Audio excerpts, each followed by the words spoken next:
యముడు ఏకంగా ఒకసారి కాదు 2 సార్లు కాదు 7 సార్లు నీకు ఇంకా టైం ఉంది ఇప్పుడే రాకు అని రిటర్న్ పంపించిన ఒక అదృష్టవంతుడి కథ గురించి మనం ఈరోజు తెలుసుకోబోతున్నాం. ఇతనే క్రొయేషియా దేశానికి చెందిన Frane Selak. The most luckiest man in the world గా పేరుగాంచిన ఫ్రెయిన్ సెలాక్ పుట్టింది జూన్ 4, 1929. ఫ్రెయిన్ సెలాక్ యొక్క మొదటి రైలు ప్రమాదం 1962లో సరాజేవో నుంచి డుబ్రానిక్ కి ట్రావెల్ చేస్తుండగా అతను ట్రావెల్ చేస్తున్న బోగి పట్టాలు తప్పి చల్లని మంచునీటి నదిలో పడిపోయింది. అప్పుడు అతనితో పాటు ట్రావెల్ చేస్తున్న 17 మంది ప్యాసింజర్స్ అక్కడికక్కడే చనిపోయారు. కానీ ఫ్రెయిన్ సెలాక్ మాత్రం ఎలాగోలా ఈదుకుంటూ ఒడ్డుకు చేరుకొని ప్రాణాలు దక్కించుకున్నారు. 1963లో ఫ్రెయిన్ సెలాక్ జాగ్రేబ్ నుంచి రిజేకాకు విమానంలో ట్రావెల్ చేస్తుండగా అకస్మాత్తుగా ఏరోప్లేన్ డోర్స్ ఓపెన్ అయ్యి అతను ఏరోప్లేన్ లో నుంచి బయటికి విసిరేయబడ్డాడు.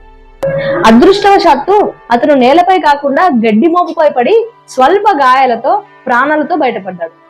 ఈ ప్రమాదంలో ఇతనితో పాటు ట్రావెల్ చేస్తున్న 19 మంది ప్యాసింజర్స్ మరియు స్టాఫ్ మరణించగా ఈయన ఒక్కడు మాత్రమే బ్రతికి బయటపడ్డాడు. 1963లో ఫ్రెయిన్ సెలాక్ ఒక బస్సులో ప్రయాణిస్తుండగా బస్సు అదుపు తప్పి పక్కన నదిలో పడిపోయింది.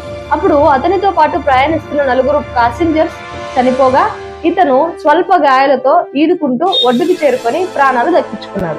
ఈయనకి పబ్లిక్ ట్రాన్స్పోర్ట్ వచ్చి రావట్లేదని చెప్పి ఈయనే సొంతంగా కారు కొనుక్కున్నాడు. 1970లో మరియు 1973లో ఆయన సొంత కారులో ట్రావెల్ చేస్తుండగా ప్రమాదవశాత్తు అగ్ని ప్రమాదం జరిగి ఆ కారులో నుంచి కూడా ఆయన తప్పించుకొని మళ్ళీ బ్రతికి బయటపడ్డాడు. ఇతను క్రొయేషియా నగరంలో ఒకసారి కాలినడకన వెళుతుండగా వెనకాల నుంచి బస్సు ఢీకొని కింద పడి స్వల్ప గాయాలతో బ్రతికి బయటపడ్డాడు. ఫ్రెయిన్ సెలాక్ ఒకసారి కొండ ప్రాంతంలోని ఇరుకైన రహదారిలో తన కారులో ప్రయాణిస్తుండగా అకస్మాత్తుగా ఎదురుగా ఒక ట్రక్ వేగంగా ఇతని కారు మీదకి దూసుకొచ్చింది. ఇతను ప్రమాదాన్ని తప్పించడానికి కార్ ని పక్కకి తిప్పగా కార్ అదుపు తప్పి పక్కనే ఉన్న లోయలో పడిపోతుండగా అతను కిటికీలో నుంచి బయటికి దూకి పక్కనే ఉన్న చెట్టు కొమ్మని పట్టుకొని వేలాడుతూ ప్రాణాలతో బయటపడ్డాడు. ఇంతటితో అయిపోలేదండోయ్. నెక్స్ట్ అతని జీవితంలో ఒక అద్భుతమైన ఘట్టం చోటు చేసుకుంది. అదేంటో ఇప్పుడు తెలుసుకుందాం.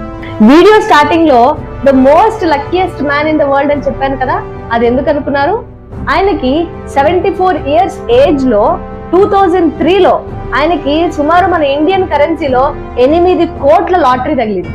అందులో కొంత భాగం తన ఫ్రెండ్స్ కి ఫ్యామిలీకి పంచగా మిగిలిన దానితో ఆయన సాధారణ జీవితాన్ని గడిపాడు. చివరికి 2016లో ఆయన కన్నుమూశారు. ఇలాంటి ఇంట్రెస్టింగ్ అండ్ ఎగ్జైటింగ్ వీడియోస్ కోసం వీమిట్స్ ఛానల్ ని సబ్స్క్రైబ్ చేసుకోండి. Thank you.